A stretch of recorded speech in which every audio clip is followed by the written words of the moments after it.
sent a video to me that I thought would be really interesting to discuss because it covered a couple different things. It was from Juju Almighty, and I'll make sure I have the link to the video in the description. But it was about Idris Elba not wanting to play James Bond and calling a black James Bond woke. And listening to the whole video, on my first listen, it was hard for me to pick up was his problem with the misuse of the term woke, or calling a black James Bond woke by Idris Elba. Like, those are like the two things I couldn't decide what he was more upset about. So first I wanted to clarify, what woke means, and has that deviated from its initial, beginnings? Woke is a term, I think it started back in the late 1920s or 30s, and it was just a hip way of saying awake.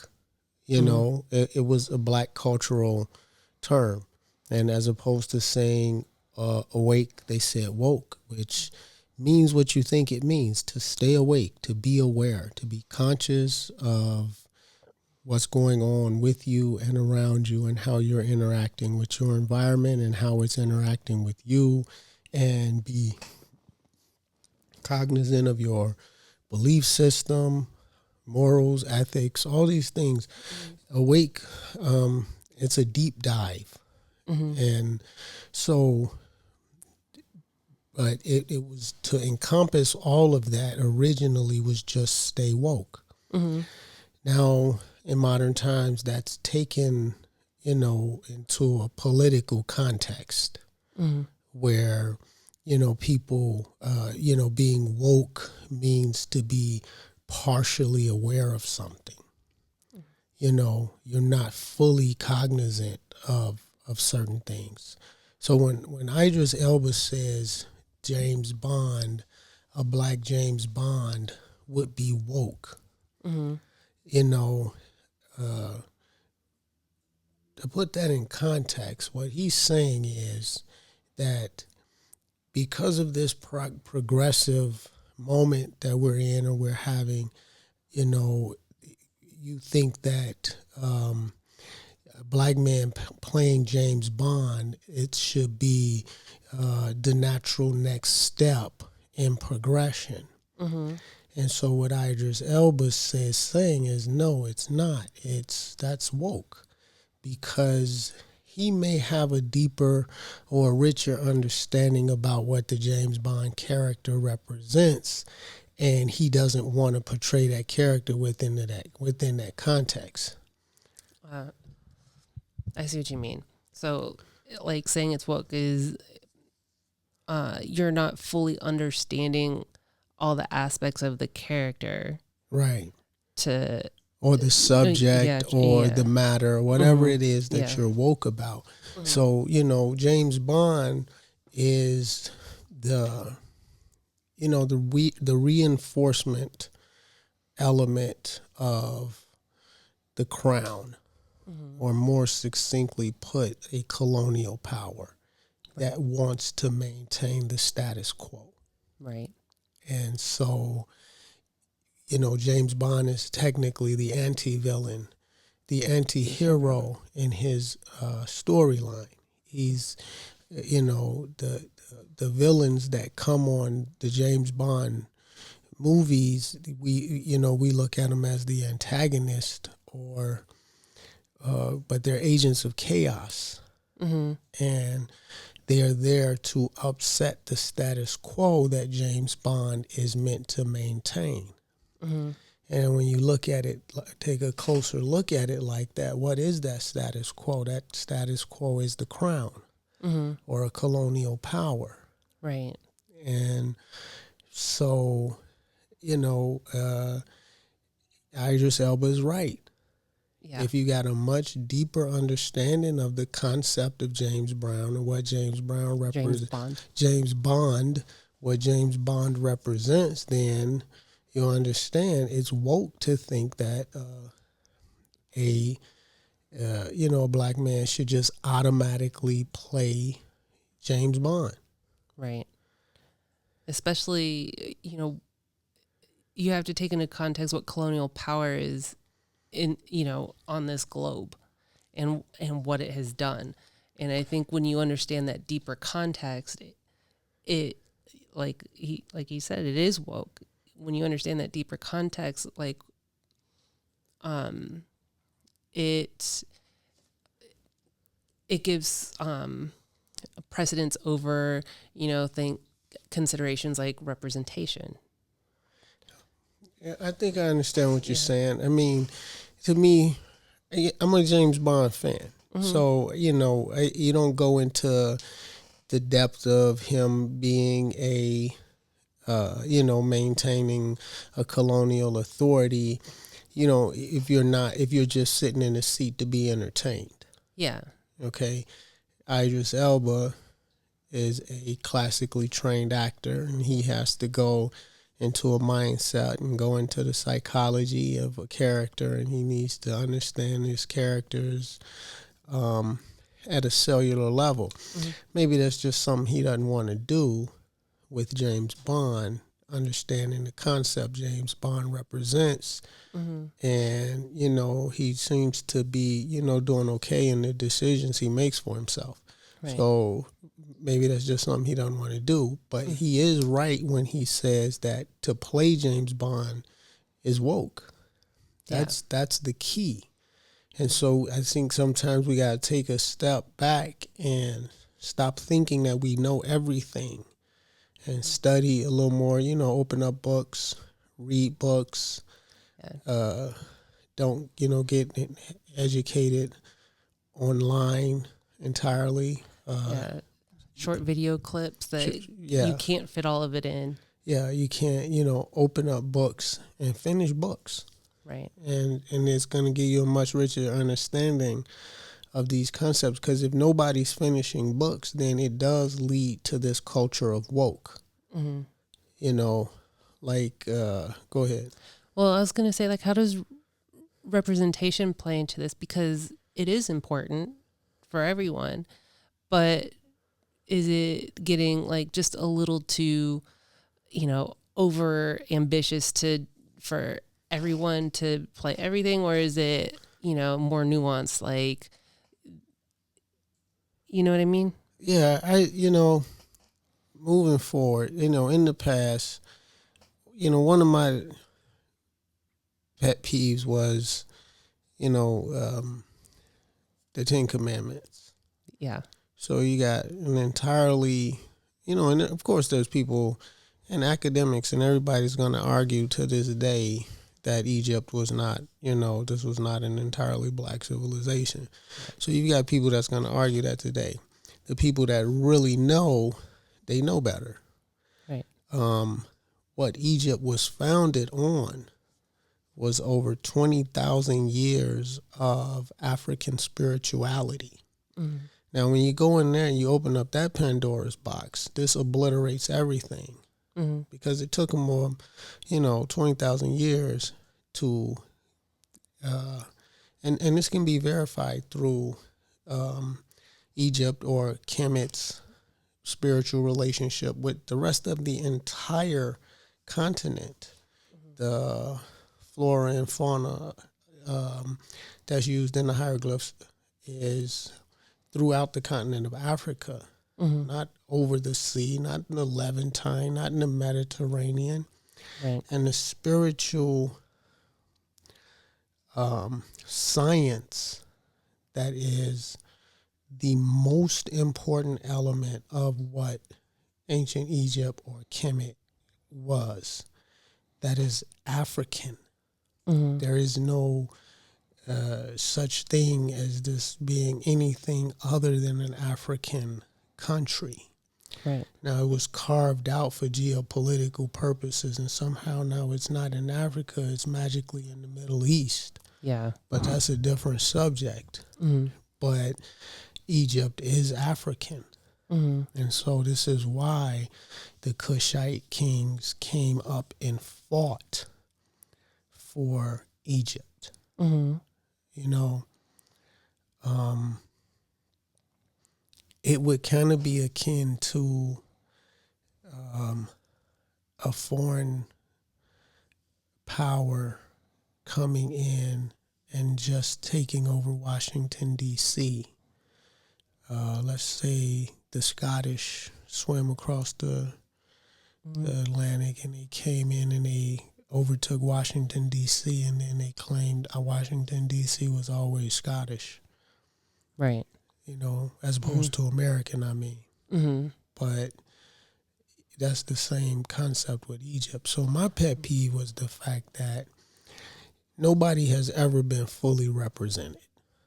Yeah. And, you know, and that the most glaring example of that to me is the Ten Commandments. Mm-hmm. And it's still a great movie. Yeah. You know, it's one of the first epic movies I saw as a little boy, along with, you know, The Wizard of Oz and all that sort of thing. But nobody was fully represented in that. Seti, you know, every time you see Seti portrayed on screen or cartoon, he's an older white guy. Mm-hmm. When Seti died, he was no older than about 45 years old. Yeah. Yeah. And he was an African. Yeah. He was an African man. Well, even Ramses, they have Yul Brynner, Yul Brynner's a fantastic actor. Yeah. But, you know, all of the huge, you know, statues and, you know, depictions we have of Ramses, he's not a white guy. No, he's an African man. And, you know, you got to really go to Egypt and to really see that and unpack what this is, why it's so important that this country is carved away from the continent, why there's so many lies and deceptions and sleight of hands and such a coordinated effort to keep this one country isolated from its real heritage. It is a consolidated and coordinated effort to do this. Mm-hmm. And so what we got to do is just move into a moment of honesty about everything. Mm-hmm. So how do you feel that we've progressed since the Ten Commandments? So like there's like zero representation in the Ten Commandments. It's all, you know, white people with tan, you know, playing these, you know, African, you know, people. And then now, you know, people are getting upset about James Bond not being black or not having even, you know, there's some people that are arguing about British black actors taking American black parts. Yeah, that's a really important thing right there. Mm-hmm. Because according to the African American community, you know, being black is the most important thing. Mm-hmm. And I agree with that.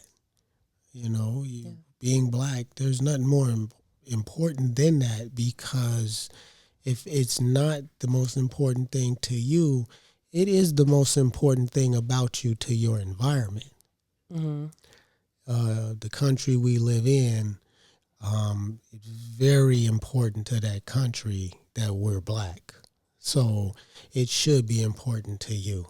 So now we're at this point where if being black is the most important thing, then why is it important that these actors are British? Right. Or they're American. They're black. These are black men. It doesn't matter that he was born under this government and you were born under that government. These are black men coming here to give you more representation. You can decide to participate in the craft if you want. If not, you can just enjoy the show. Right. You know, these are some classically trained actors. Yeah. And so they come over here, and so now, you know, we're supposed to wave a finger at them because they're British, when that shouldn't matter. Because it doesn't matter whether you're wherever you are on this planet, if you're a black man, you're having a similar experience. Mm-hmm.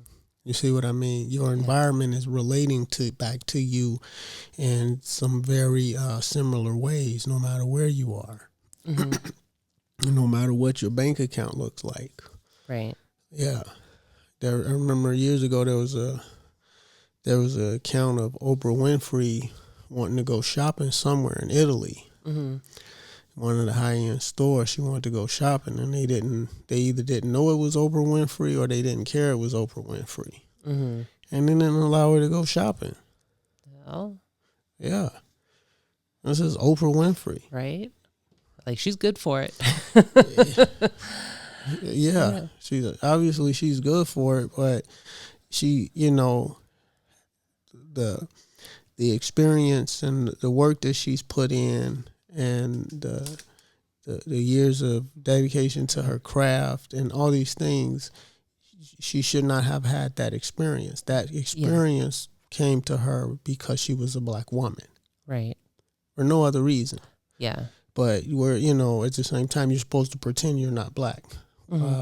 That's the only thing everybody else is paying attention to. Right. And you're supposed to pretend you're not black, which is what Officer Tatum does.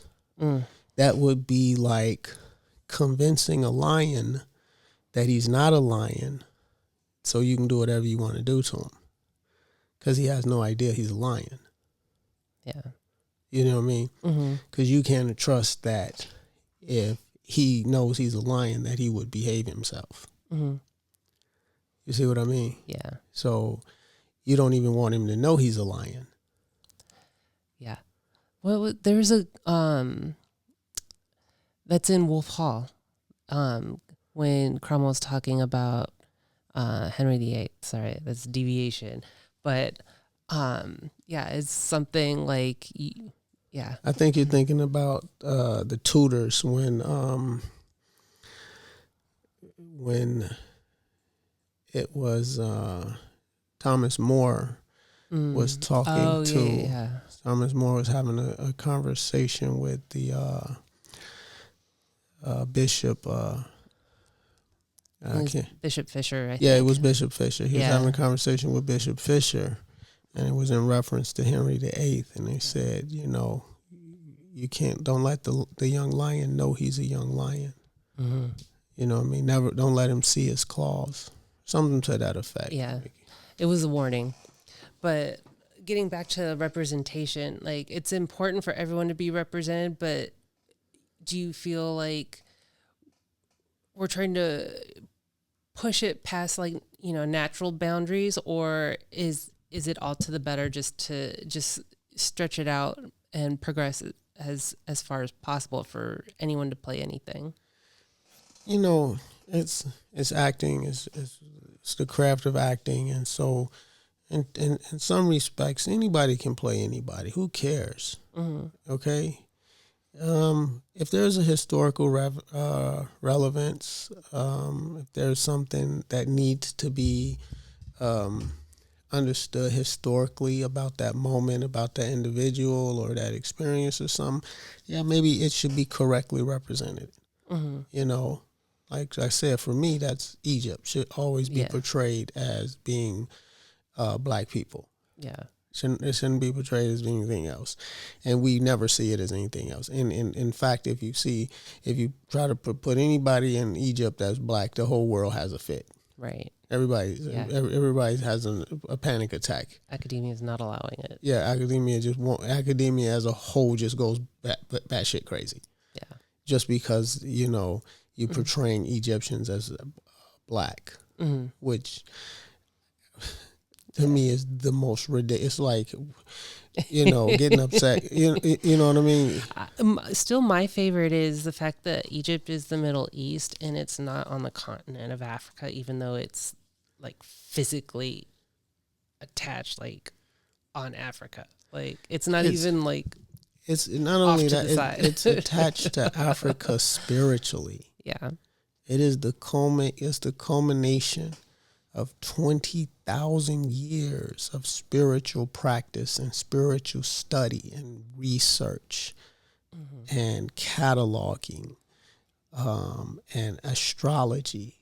20,000 years of this it takes before you get the settlement of Egypt. Right. You know, We don't even think civilization goes back that long. well, that's a whole other conversation, but that's the point. So they don't want to open up that keg of worms. Right. So, if anybody can play anybody, if we're all just having a great time, if it's something that's got historical relevance, then yeah, maybe it should be correctly represented so that people that can understand something about themselves, about the triumphs of that individual, about the mistakes and failures of that individual, so they can see that individual's experience in themselves. Right.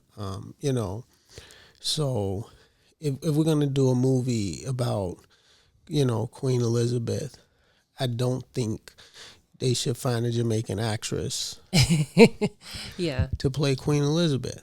Yeah. As fun as that would be, Right. to see an island girl playing the queen with that patois accent. Yeah. And some amazing braids. yeah, and that would be a blast. Yeah. But it takes something away from that particular relevance of that character and the point of her being who she is and the example that she is meant to set for all those women that look like her. And to see themselves in all her burdens and her mistakes, her divine attributes, and so many things about her that you want to, if you look like her, you want to be able to pick yourself apart and self-reflect. And so we should keep that honest when it comes to historical figures. Yeah. You know what I mean? Tom Cruise is a great action hero character. Russell Crowe is great. Brad Pitt is one of my favorite. You know that. Yeah. But I don't want Brad Pitt to play Malcolm X. Right.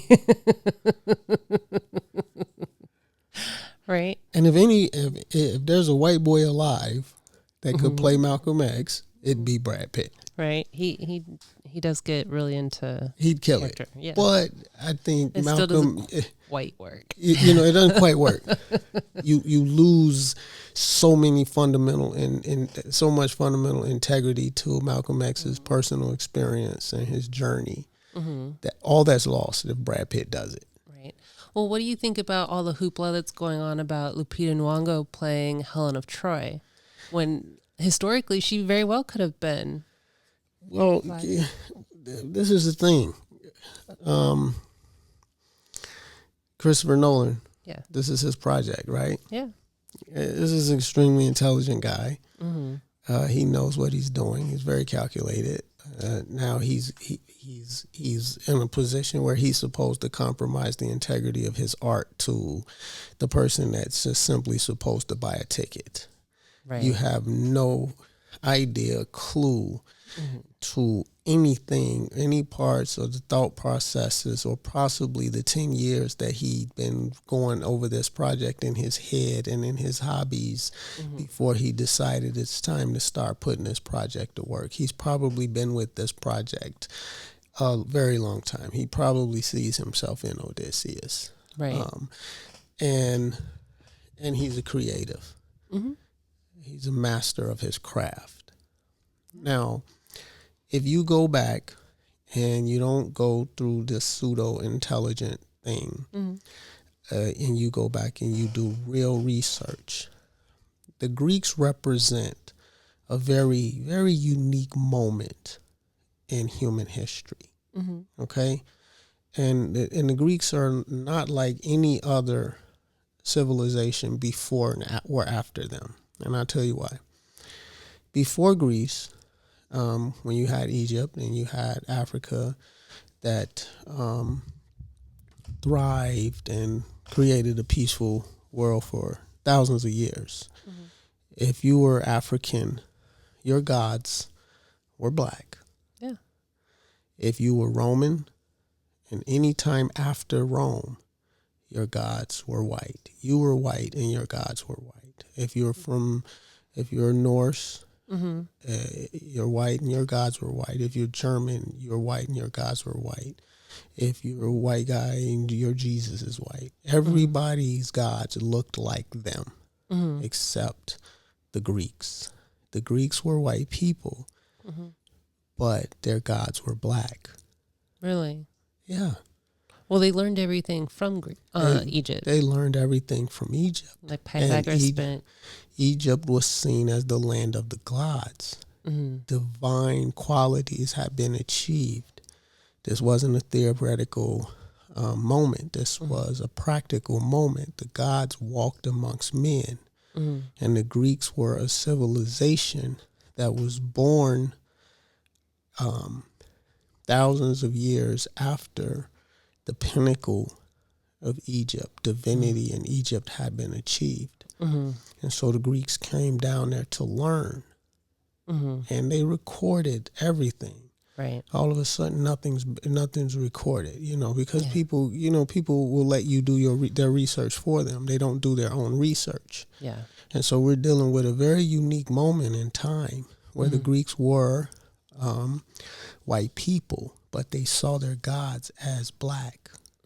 Now, once this immediately moves over to Rome, it's white people, and they change those gods to white.